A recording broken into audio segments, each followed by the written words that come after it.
नमस्कार दोस्तों, Bhatner IAS YouTube channel पर स्वागत है आपका। मैं नविंदर सिंह आपको पढ़ाने जा रहा हूँ इतिहास, जिसमें हमारा दिल्ली सल्तनत चल रहा था। तो दिल्ली सल्तनत का आखिरी टॉपिक आज हमारा समाप्त होने जा रहा है। आखिरी टॉपिक है, आज हम समाप्त कर देंगे इसे, दिल्ली सल्तनत को।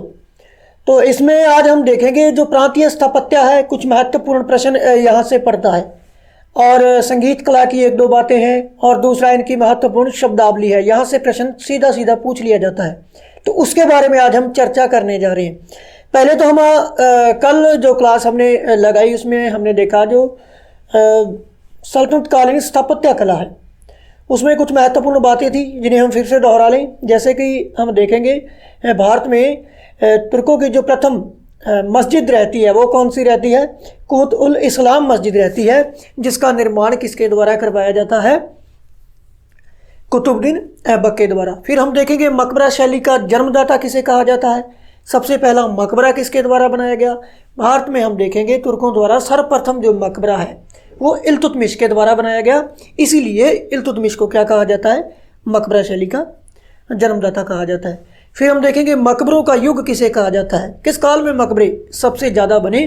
तो मकबरे बनते हैं लोधी काल में। और अष्टभुजीय मकबरों का उदय कब होता है? वो होता है तुगलक काल में। और इसके अलावा हम देखेंगे भारत में तुर्कों के समय या दिल्ली सल्तनत के समय हम देखेंगे जो रोमन शैली है, रोमन शैली 56 कोट के दुर्ग पर प्रयोग की जाती है, इसका प्रयोग होता है।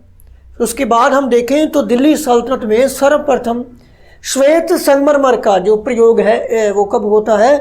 वो होता है अलाउद्दीन खिलजी के द्वारा इलाही दरवाजे पर जो कुवत उल इस्लाम जो मस्जिद है उसका विस्तार किया जाता है, उसके साथ इस दरवाजे को बनाया जाता है, जिसमें सबसे पहले श्वेत संगमरमर जो है उस पर इसका प्रयोग होता है। तो आज हम पढ़ेंगे प्रांतीय स्थापत्य। प्रांतीय स्थापत्य में हम देखेंगे जो जौनपुर है, कौन सा है? जौनपुर है, मालवा है और बंगाल है। ये प्रांत कुछ महत्वपूर्ण रहते हैं, इन तीनों से प्रश्न जरूर पड़ जाता है। तो सबसे पहले हम देखेंगे जौनपुर के बारे में। जो जौनपुर है, जौनपुर के बारे में, जौनपुर की एक और विशेषता है, इसे भारत का सिराज कहा जाता है। क्या कहा जाता है? भारत का सिराज भी कहा जाता है। जौनपुर की स्थापत्य की बात करें तो यहाँ पर शर्की जो शासक है, शर्की वंश का यहाँ पर शासन रहता है। तो इनमें हम देखेंगे स्थापत्य में देखें तो जौनपुर की जो मस्जिदें हैं, जौनपुर की जो मस्जिदें हैं इनमें क्या है?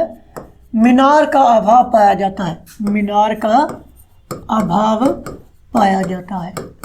सबसे पहले तो बताने योग्य प्रश्न है या बात है वो क्या है कि मस्जिद के ऊपर जो उसकी निशानी है, जब मस्जिद की मुख्य विशेषता क्या है? उसकी मीनारें ही होती हैं। लेकिन यहाँ पर हम देखें जौनपुर में तो यहाँ पर क्या है? मीनार जो है इसका अभाव पाया गया है। फिर हम देखेंगे यहाँ पर महत्वपूर्ण जो मस्जिदें हैं उनमें हम देखेंगे एक तो अटाला मस्जिद है, अटाला मस्जिद है। दूसरी कौन सी है? झंझोरी मस्जिद, झंझोरी मस्जिद। ये दो मस्जिदें हैं यहाँ पर, ठीक है, अटाला मस्जिद और झंझोरी मस्जिद। इनका निर्माण देखें तो किसके द्वारा करवाया गया?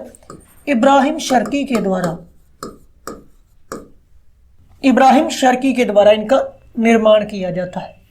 फिर उसके बाद देखेंगे हम लाल दरवाजा, लाल दरवाजा मस्जिद जो है इसका निर्माण किसके द्वारा करवाया जाता है? हुसैन शाह, हुसैन शाह के द्वारा इसका निर्माण करवाया जाता है। इसके बाद हम देखेंगे मालवा जो प्रांत है, जौनपुर के बाद हम बात करें तो मालवा है। कौन सा प्रांत है? मालवा है। मालवा में हम देखेंगे एक तो है हिंडोला महल। हिंडोला महल हिंडोला महल कहाँ पर स्थित है? सीधा प्रश्न पूछा जाता है, हिंडोला महल कहाँ पर स्थित है?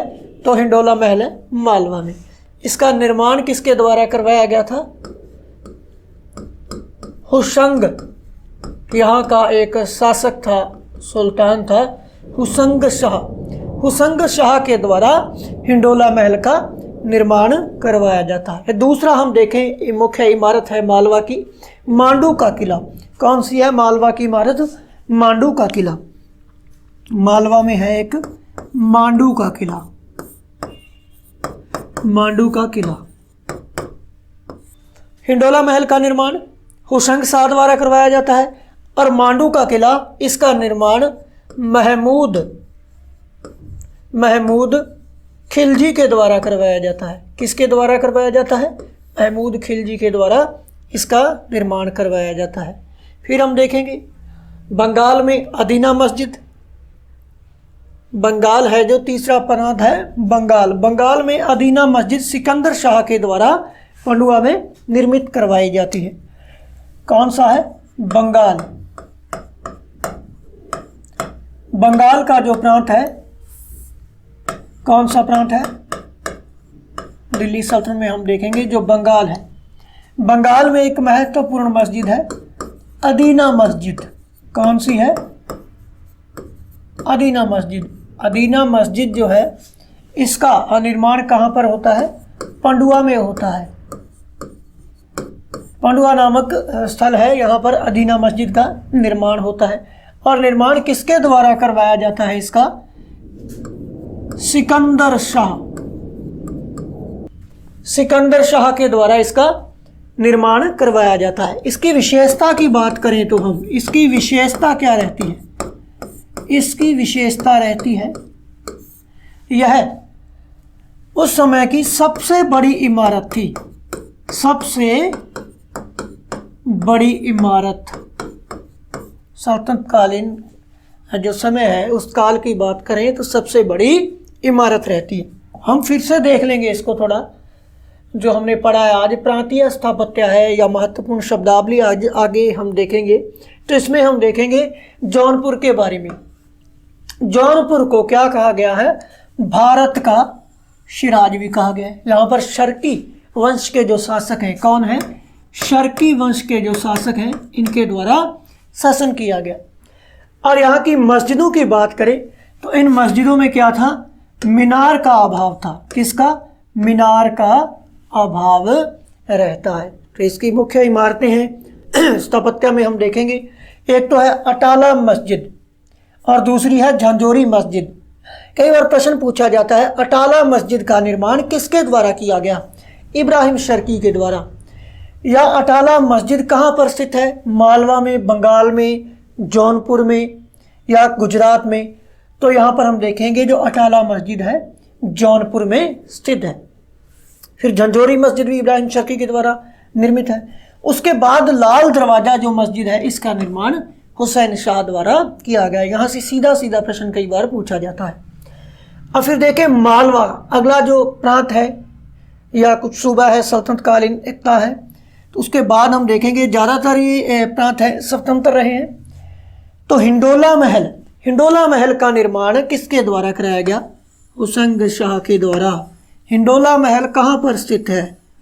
अगर पूछा जाए हिंडोला महल कहाँ पर स्थित है तो मालवा में हुसंग शाह जो है उसके द्वारा इसका निर्माण करवाया गया। फिर हम देखें मांडू का किला, एक दो बार प्रश्न इस पर पूछा जा चुका है। मांडू का किला कहाँ पर स्थित है? तो मांडू का किला मालवा में स्थित है और किसके द्वारा बनाया गया? महमूद खिलजी के द्वारा जो मांडू का किला है निर्मित करवाया गया था। इसके बाद हम देखेंगे जो बंगाल का प्रांत है, बंगाल का प्रांत है, इसमें जो हम देखें महत्वपूर्ण इमारत जो है, बिल्डिंग है, वो कौन सी है? अदीना मस्जिद है। अदीना मस्जिद उस समय की सबसे बड़ी मस्जिद या इमारत है और इसका निर्माण पंडुआ में हुआ था। और इसका निर्माण किसके द्वारा करवाया गया था? सिकंदर शाह के द्वारा। अदीना मस्जिद सिकंदर शाह के द्वारा निर्मित है, बंगाल के पंडुआ क्षेत्र में है और इसकी विशेषता क्या रहती है? सबसे बड़ी इमारत होने की। इसके बाद हम देखेंगे सल्तनत कालीन जो शब्दावली है, जो महत्वपूर्ण शब्दावली है, उसके बारे में हम जानकारी प्राप्त करेंगे। जैसे अमालक हो गया, जिम्मी हो गया, इसके अलावा हम देखें हुलिया, मैमार या पाएगाह, बहुत सारे शब्द हैं। सबसे पहले तो हम देखेंगे इनमें सल्तनत कालीन महत्वपूर्ण शब्दावली, जिसमें हम सबसे पहले देखेंगे अमालक। अमालक क्या है? इसे मिल्क भी कहा गया है। इसे क्या कहा गया है? मिल्क भी कहा गया है। वह भूमि, कौन सी? वह भूमि जो धर्म प्रचार के बदले दी जाती थी, और यह क्या होती थी? वंशानुगत होती थी। क्या होती थी? वंशानुगत होती थी, यानी हस्तांतरित होती थी। अपने पिता के द्वारा अपने पुत्र को आगे से प्रदान किया जाता था। इसे क्या कहा जाता था? अमालक कहा जाता था। अमालक या मिल्क एक ही बात है। वह भूमि जो धर्म प्रचार के लिए या धर्मोपदेश के लिए या धार्मिक शिक्षा के बदले जो गुरु होते थे उनको बदले में दी जाती थी, यह क्या होती थी? वंशानुगत होती थी। उसके बाद हम देखेंगे खरीदादार है। खरीदादार शब्द का अर्थ क्या है? यहाँ पर हम देखेंगे खरीदादार।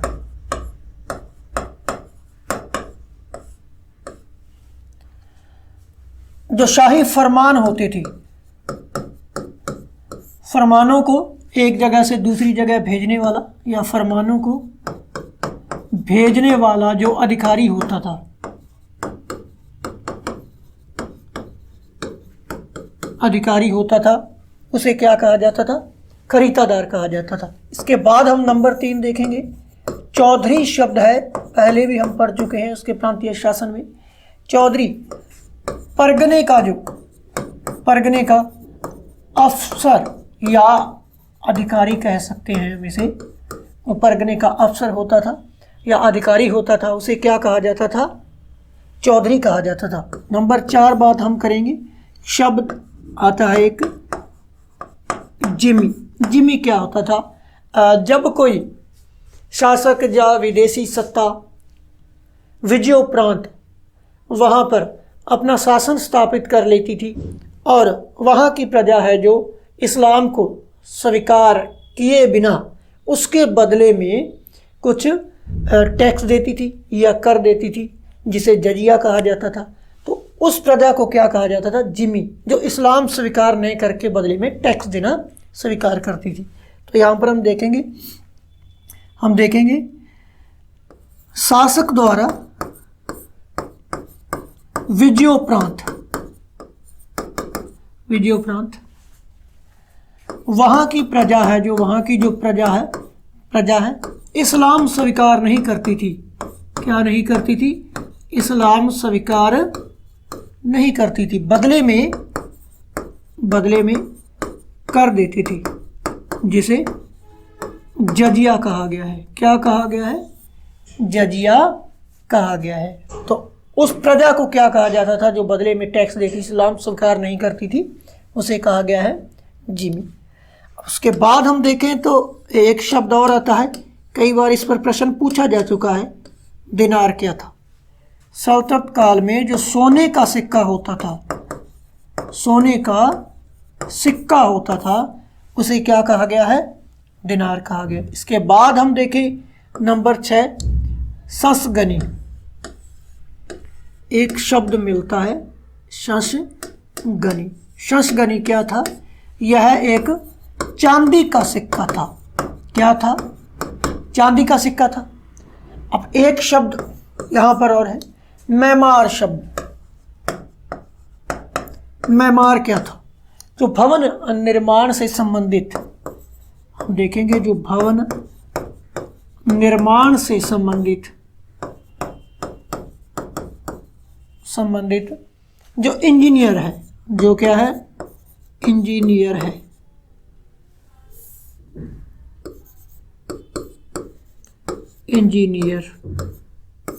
इंजीनियर जो होता था उसे क्या कहा जाता था? मैमार कहा जाता था।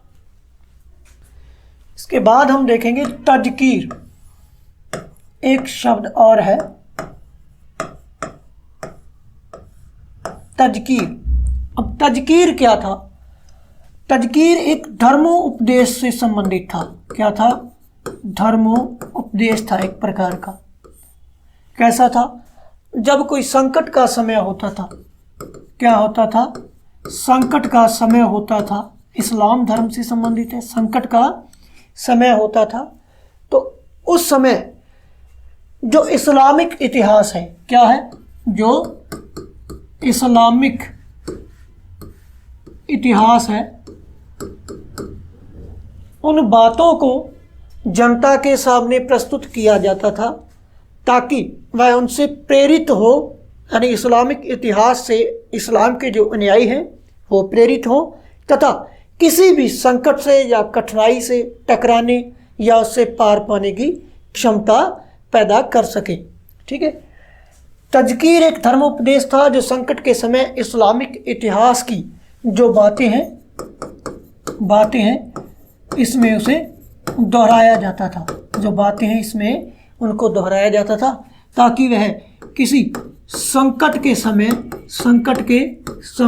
उस संकट का सामना कर सके। क्या कर सके? सामना कर सके।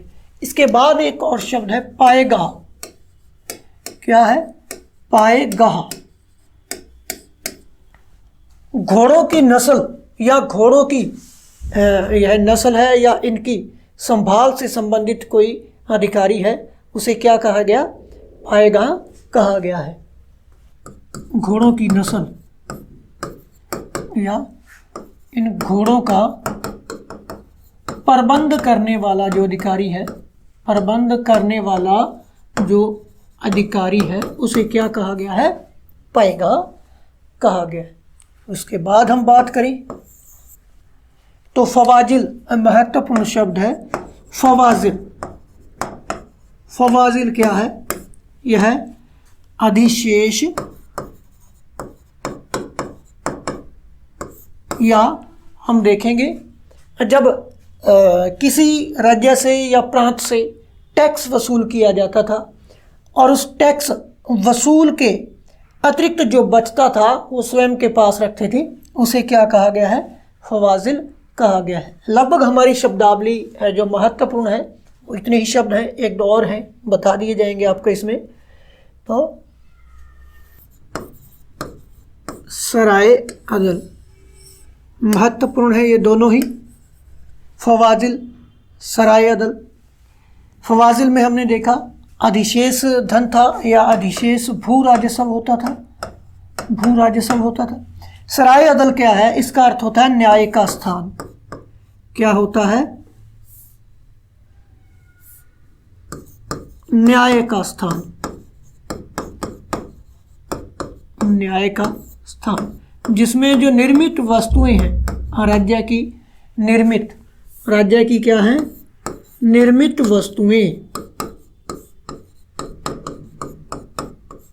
वस्तुएं हैं या अधीनस्थ राज्य हैं, वहाँ से जो वस्तुएं आती हैं, अधीनस्थ राज्यों की जो वस्तुएं हैं या बाहरी राज्यों से जो वस्तुएं बाजार में आती हैं, तो उस बाजार को क्या कहा गया है? सराय अदल कहा गया है। तो फिर से हम इनको रिपीट कर लेंगे। महत्वपूर्ण शब्दावली हम देखेंगे अमालक। एक चीज़ और रहेगी हुलिया। हुलिया क्या होता था? हुलिया जो होता था वो सैनिक का पूर्ण विवरण, जो सैनिक है उसका पूरा जो विवरण है उसे हुलिया कहा गया। सबसे पहले हम देखेंगे अमालक। अमालक या मिल्क जो धर्म से संबंधित भूमि होती थी या धर्म का प्रचार करने वालों को बदले में जो भूमि दी जाती थी उसे क्या कहा जाता था? अमालक कहा जाता था और यह वंशानुगत होती थी। दूसरी हम बात करें खरीदादार क्या होता था? जो शाही फरमान होते थे इनको भेजने वाला जो अधिकारी है खरीदादार कहलाता था। चौधरी क्या होता था? परगने का अफसर होता था। उसके बाद हम देखेंगे एक शब्द है जिम्मी। जिम्मी क्या होता था? जब कोई इस्लामिक शासक है विजय उपरांत वहाँ की प्रजा से इस्लाम धर्म न स्वीकार करने के बदले में जो टैक्स लेता था उसे जजिया कहा जाता था और प्रजा जो थी वो क्या कहलाती थी? नया टैक्स जो इस्लाम स्वीकार करती थी वो कहलाती थी जिम्मी। फिर एक महत्वपूर्ण प्रश्न बनता है इस पर भी, दिनार क्या था, या सल्तनत काल में सोने के सिक्कों को क्या कहा जाता था? संस्कनी कहा जाता था, दिनार कहा जाता था, शशंब कहा जाता था। इस प्रकार से हम देखें तो सल्तनत काल में जो सोने का सिक्का था उसे दिनार कहा जाता था। क्या कहा जाता था? दिनार। संस्कनी क्या था? एक चांदी का सिक्का था। सल्तनत कालीन चांदी के सिक्के को क्या कहा गया है? संस्कनी कहा गया है। फिर हम देखेंगे महत्वपूर्ण है यहाँ पर तज़कीर। तज़कीर क्या है? तज़कीर एक प्रकार का धर्म उपदेश है।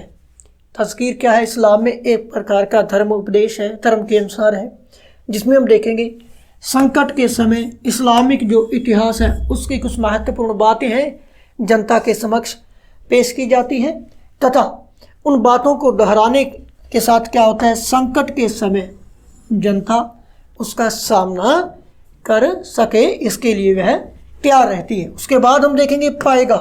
पायगा घोड़ों की नस्ल या घोड़ों का प्रबंध करने वाला जो अधिकारी है वो क्या कहलाएगा? पायगा कहलाएगा। उसके बाद हम देखेंगे भू राजस्व, अधिशेष भू राजस्व है जो। फवाजिल शब्द महत्वपूर्ण शब्द है, फवाजिल। फवाजिल क्या है?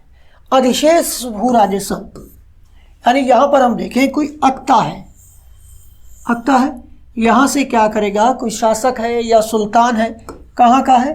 दिल्ली का, उसके अधीन अक्ता है। मान लीजिए गुजरात उसके अधीन है, यहाँ दिल्ली का कोई सुल्तान है, तो इससे वो क्या करेगा? टैक्स वसूल करता है एक प्रकार का। इसके पास प्रशासन चलाने के लिए एक सेना भी होती थी। क्या होती थी? सेना भी होती थी। और इस सेना का खर्च, इस राज्य का खर्च, प्रशासन का खर्च, जितना भी खर्च होता था उस खर्च को मान लीजिए यहाँ पर हम देखें, यहाँ पर खर्च होता है 60%, और जो यहाँ का जो इक़्तिदार है उसका खर्च 60% खर्च हुआ इस पूरे इनकम का, तो उसमें से जो 40% बचेगा वो किसको भेजेगा?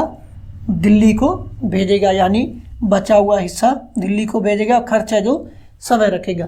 तो ये क्या होता था? अधिशेष भू राजस्व होता था, और इसे क्या कहा गया है? फवाजिल कहा गया है। फिर हम देखें सराय अदल, जिसकी व्यवस्था अलाउद्दीन खिलजी के समय की गई। इसे न्याय का स्थान भी कहा गया।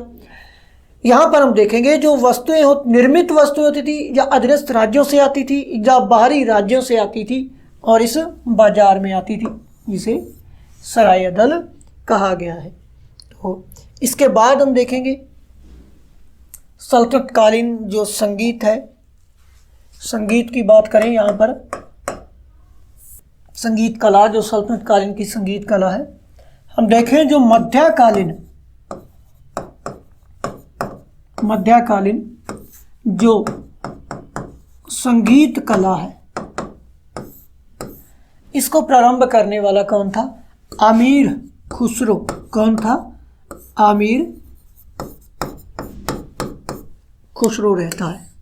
अमीर खुसरो के द्वारा कव्वाली का प्रचलन, एक गायन की पद्धति थी, कव्वाली का प्रचलन, वह तबले का आविष्कार किया जाता है। किसका आविष्कार किया जाता है? तबले का आविष्कार भी इसी के द्वारा किया जाता है, अमीर खुसरो के द्वारा किया जाता है। इसके बाद देखेंगे जब तुर्क व ईरानी भारत आए, तुर्क व ईरानी थे जो भारत आए, तो इनके द्वारा क्या किया गया? जो अपने परंपरागत संगीत है या वाद्य यंत्र हैं उनको भी यह अपने साथ लेकर आए। तो ईरानी या तुर्क जो भी भारत में आए अपने साथ अपनी संगीत कला व वाद्य यंत्र को भी अपने साथ ही लेकर आए। और मध्यकालीन भारत में हम संगीत की शुरुआत करें तो किससे होती है? अमीर खुसरो के द्वारा होती है। और इनके वाद्य यंत्रों की बात करें तो संगीत जो वाद्य यंत्र थे इनमें हम देखेंगे एक तो सारंगी है, दूसरा है रवाब। फिर हम देखेंगे एक महत्वपूर्ण प्रश्न है यहाँ पर, अलाउद्दीन खिलजी के समय, जो अलाउद्दीन खिलजी है काफ़ी महत्वपूर्ण शासक रहता है। अलाउद्दीन खिलजी सल्तनत काल का, जिसके समय क्या हुआ था? सल्तनत का जो साम्राज्यवादी विस्तार है या साम्राज्य बढ़ने लगा था, तो इसी के समय था। इसके समय क्या हुआ, दक्षिण भारत का एक संगीतकार था, दक्षिण भारत का एक संगीतकार या कलाकार हम कह सकते हैं, जिसका नाम था गोपाल। इसका नाम क्या था, गोपाल किसका दरबारी था, अलाउद्दीन का, या अलाउद्दीन के द्वारा आश्रय दिया गया दक्षिण भारत के संगीतकार गोपाल को। फिर हम देखेंगे एक है बिहार का एक संगीतकार है जिसका नाम है चिंतामणि को बिहारी बुलबुल की उपाधि दी गई। क्या दी गई, बिहारी बुलबुल की उपाधि, बिहारी बुलबुल की उपाधि भी दी गई थी। फिर उसके बाद हम देखें एक संगीत पर प्राचीन महत्वपूर्ण ग्रंथ है संगीत रत्नाकर।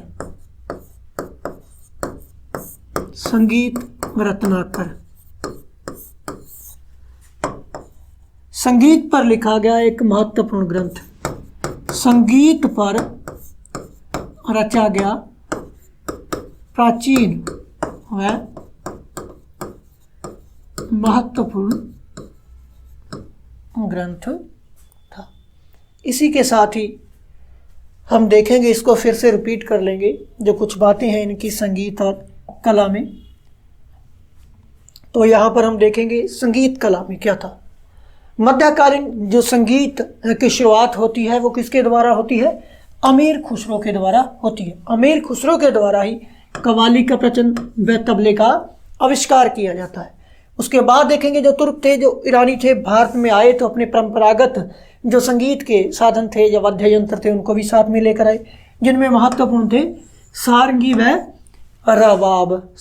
व रबाब। अलाउद्दीन खिलजी के समय हम देखें एक महत्वपूर्ण प्रश्न बनता है, अलाउद्दीन खिलजी के समय एक दक्षिण भारत का संगीतकार रहता है, वो कौन रहता है, गोपाल, जो किसका दरबारी था, किसके दरबार में आया था, जिसे किसने आश्रय दिया था, अलाउद्दीन खिलजी ने। फिर बात करें हम बिहार का एक संगीतकार है चिंतामणि, तो इसे बिहारी बुलबुल की उपाधि से नवाजा गया। उसके बाद है संगीत रत्नाकर। संगीत रत्नाकर क्या है, एक ग्रंथ है, संगीत रत्नाकर एक ग्रंथ है जो संगीत पर रचा गया एक प्राचीन व महत्वपूर्ण ग्रंथ रहता है। इसी के साथ ही आज हमारी जो सल्तनत कालीन इतिहास है वो समाप्त होता है। तो आगे पढ़ेंगे हम विजयनगर और बहनी का जो साम्राज्य है उसके बारे में। तो भटनेर IAS यूट्यूब चैनल देखने वाले सभी विद्यार्थियों का आभार।